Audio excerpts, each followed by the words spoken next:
Salut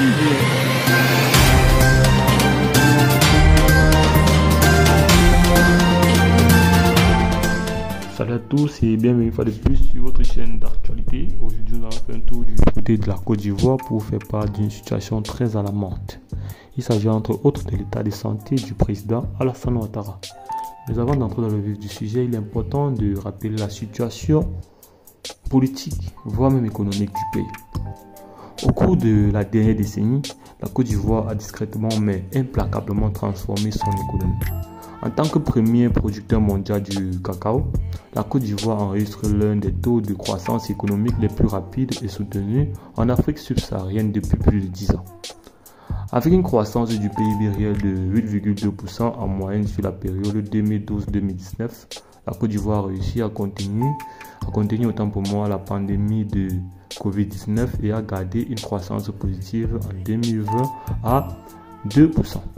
En 2021, le pays a renoué avec sa trajectoire de forte croissance et continue de jouer un rôle central en tant que hub économique régional et terre d'accueil pour de nombreux ressortissants des pays de la communauté économique des États de l'Afrique de l'Ouest, abrégé CEDEAO et d'ailleurs. La Côte d'Ivoire s'est engagée dans un ambitieux programme de transformation économique visant à dépasser le simple statut d'exporteur de matières premières pour devenir un acteur incontournable des chaînes de valeur mondiales. Longtemps le premier exportateur mondial de noix de cajou brut, le pays représentait plus de 25% de l'offre mondiale. Aujourd'hui, la Côte d'Ivoire se réinvente en tant que leader de la transformation des noix de cajou avec des exportations de produits finis ayant atteint plus de 330 000 tonnes.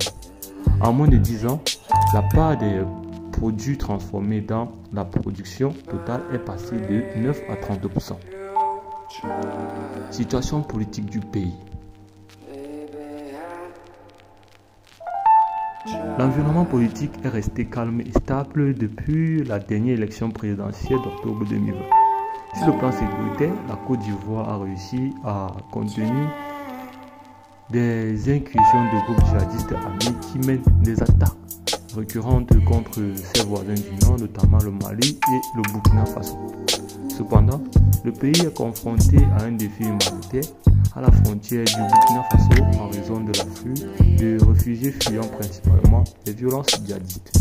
Et bien les amis, c'est tout pour cette petite note. N'oubliez pas de nous laisser vos impressions en commentaire et on se dit à très bientôt pour de nouvelles actualités.